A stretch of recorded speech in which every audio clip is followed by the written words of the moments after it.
Samedi 21 octobre, la ville d'Amnéville et l'association Mosellane pour le dépistage des maladies cancéreuses se sont associés pour la 4e année consécutive à la campagne nationale d'information sur le cancer du sein en proposant divers ateliers ouverts aux visiteurs à la salle Maurice Chevalier ainsi qu'une marche de solidarité. Effectivement, déjà pour nous, c'est important que les communes soient partenaires, que les CCAS, parce que pour moi, l'idée, c'est vraiment que l'information soit diffusée au cœur des populations, à toutes les femmes de Moselle. Et c'est par ce genre d'action-là qu'on arrivera à aller au cœur des populations.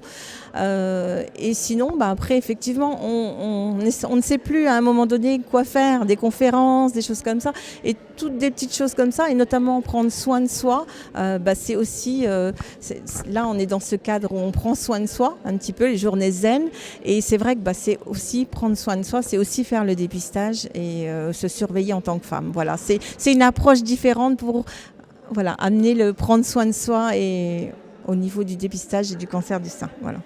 L'association Mosellane pour le dépistage des maladies cancéreuses a différentes missions. La Modémas a pour mission, donc elle a en charge, elle organise et gère les campagnes de dépistage du cancer du sein et du cancer colorectal pour le département de la Moselle.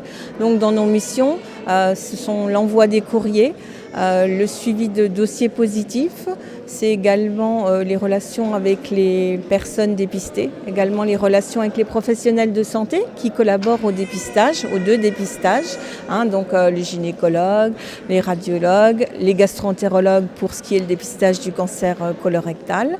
Voilà en gros. Et puis une de nos missions qui est importante, et c'est celle que je fais aujourd'hui, c'est d'aller informer et sensibiliser les femmes dans le cadre du dépistage du cancer du sein à ce dépistage et hommes et femmes dans le cadre du dépistage du cancer colorectal. L'objectif de l'association Mosellane pour le dépistage des maladies cancéreuses durant cette opération d'Octobre Rose est de sensibiliser les femmes de 50 à 74 ans à l'importance du dépistage du cancer du sein. Dans le cadre du dépistage organisé, la tranche d'âge est toujours de 50 à 74 ans parce que c'est dans cette tranche d'âge-là que le risque est le plus important. On ne dit pas qu'il n'y en a pas avant ou après, mais après il y a des modalités différentes, mais c'est un programme d'État, c'est gratuit, on le propose gratuitement à toutes les femmes dans cette tranche d'âge-là et forcément on cible le bénéfice-risque le plus important. Mais avant l'âge de 50 ans, si on a des antécédents familiaux, il faut voir avec son médecin ou son gynécologue les modalités de surveillance.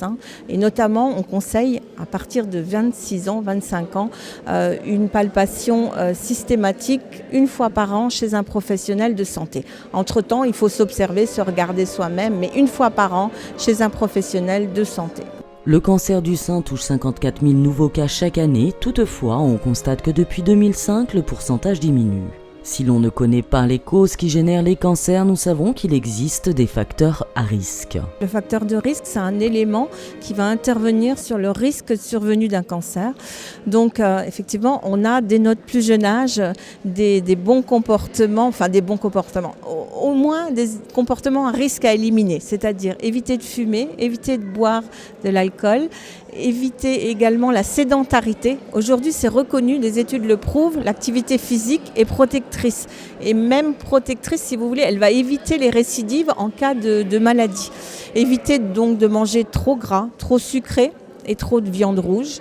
Voilà en gros, et surtout dans les bons comportements, c'est se surveiller et participer au dépistage organisé. Voilà.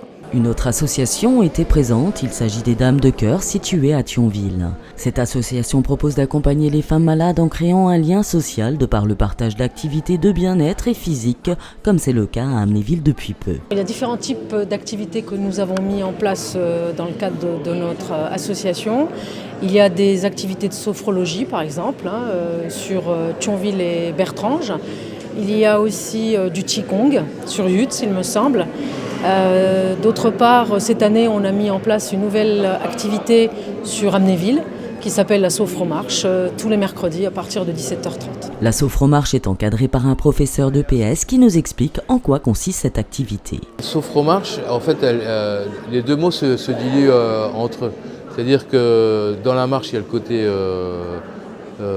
adouci de la sophrologie. Simplement le fait de marcher, ce n'est pas de la randonnée, encore moins de la grande randonnée ou du trekking. Hein, c'est plus de la balade, mais à un rythme qui correspond à chacun et chacune. Et dans le terme sophrologie, c'est plus le côté relaxation, le fait de travailler ensemble. Et on axe sur la respiration, la visualisation, tous les bienfaits que peuvent avoir le fait de se détendre et de relâcher musculairement et au niveau aussi de l'esprit. Donc l'idée, c'est le lâcher-prise. Un certificat médical de non-contre-indication est demandé, bien que cette activité ne requiert pas d'aptitude physique particulière. Pour vous inscrire, il vous suffit de vous rendre sur le site de l'association des Dames de Cœur. Alors tout simplement, on a mis en place un site qui s'appelle lesdamesdecoeur.fr.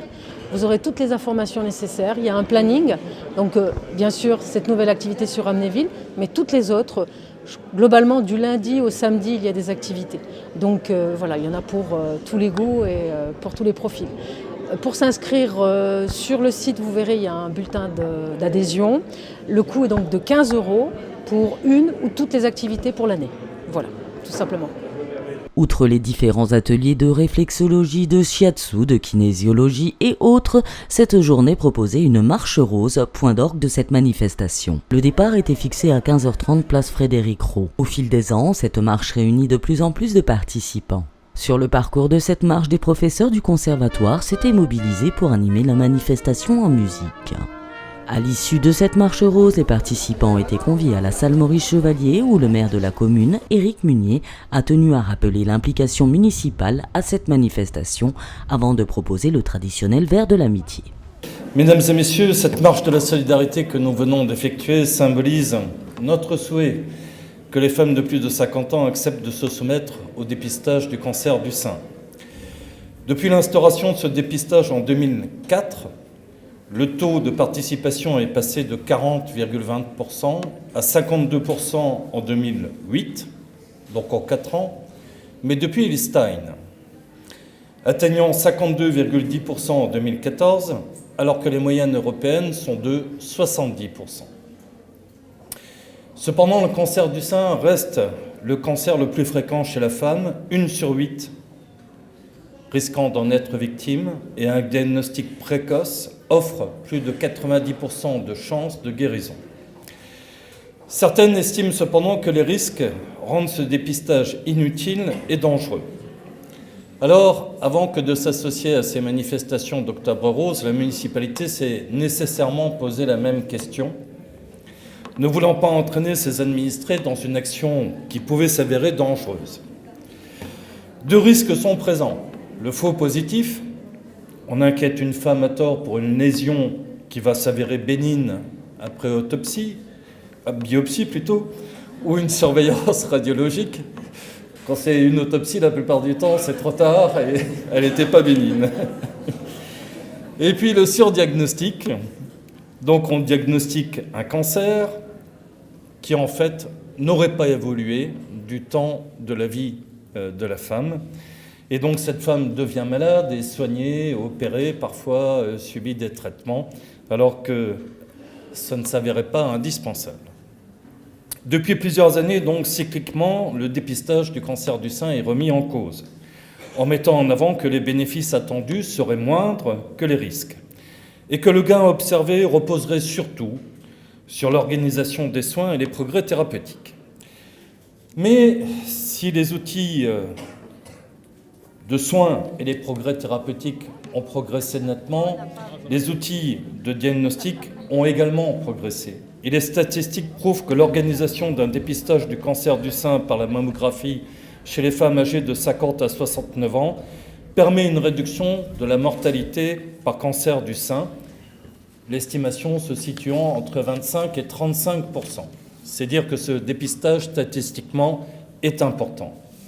Et puis, une équipe de chercheurs américains a mené une étude sur un peu plus de 1000 femmes pour comprendre ce que ressentent les femmes qui sont confrontées à ces faux positifs et à ces surdiagnostics. Et la question était de savoir si leur future participation au programme de dépistage du cancer du sein pouvait en être affectée. Les résultats ont été publiés dans la revue JAMA Internal Medicine Et 50,6% de ces femmes rapportent avoir vécu une angoisse importante, 4,6% d'entre elles une angoisse extrême à l'annonce de la découverte d'une anomalie à la mammographie. Mais cet accident de parcours ne les a pas détournées du dépistage du cancer du sein. Au contraire, interrogées 1 an après, ces femmes donc victimes d'un faux positif sont 26% à se dire plus enclines qu'auparavant à participer au dépistage, contre 14% des femmes qui ont eu une mammographie normale. Elles ne considèrent donc pas que le fait d'avoir vécu ce type de résultat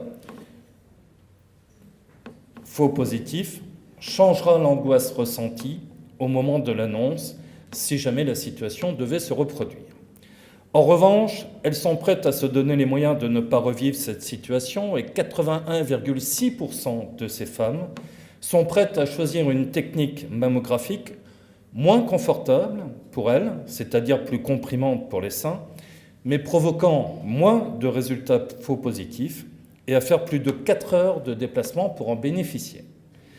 En conclusion, l'enquête nous dit qu'il faut informer les patientes sur ce risque de résultats faux positifs avant qu'elles prennent la décision de se faire dépister et que cela est particulièrement crucial. Alors soyons donc adultes et responsables. Un petit dépistage ne provoque pas le cancer, il met en lumière un état de santé. Ensuite, il faut prendre le temps d'analyser les résultats, d'en discuter avec ses médecins, de bien peser le pour et le contre, de savoir où l'on va et de réagir donc de façon efficace pour permettre de trouver des solutions à cette maladie. Savoir, c'est pouvoir décider. Ignorer, refuser le dépistage, c'est rester dans la peur, dans l'angoisse et parfois dans la souffrance. C'est pourquoi nous sommes tous mobilisés pour dire que ce petit dépistage peut empêcher un désastre. Et si avec tous ces efforts, ces manifestations, votre participation à cette journée de mobilisation, une seule Amnévilloise ou Malancourtoise change d'avis et décide de se faire dépister, eh bien, nous aurons déjà fait un pas en avant. Parce que même si une seule et unique femme le fait, c'est important parce que chaque vie est essentielle, est importante et nul ne peut être négligé. Préserver la vie, tel est donc le sens de l'action municipale.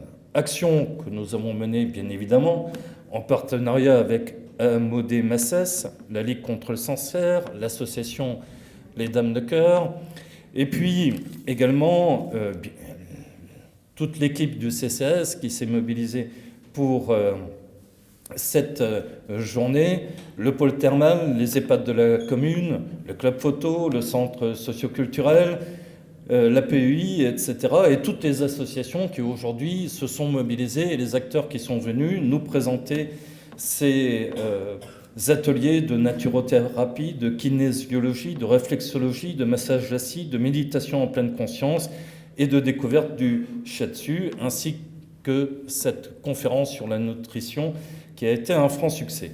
Merci à tous ces bénévoles qui se sont investis, sans oublier Amnéville Festivités qui a fait ce qu'il fallait pour que l'accueil soit à la hauteur de l'événement. Merci à tous ceux qui nous ont donné leur temps pour nous aider dans la mise en œuvre de toutes ces initiatives. Merci enfin aux enfants des écoles qui ont également participé à leur manière à ces activités. Et merci aussi à tous ceux qui sont venus, qui ont participé à cette marche, mais aussi à ces ateliers, à cette conférence, tous ces Amnévillois et Malancourtois qui démontrent que Amnéville-Malancourt est une commune dont les habitants savent se mobiliser chaque fois qu'il en est besoin. Chaque fois qu'il en est besoin, ils donnent corps et sens à cette belle idée du lien social, du bénévolat et de la solidarité. Vous l'avez encore démontré aujourd'hui. Vous le démontrerez, je n'en doute pas, une nouvelle fois début décembre à l'occasion du Téléthon, pour lequel je vous donne d'ores et déjà rendez-vous. Merci de votre attention.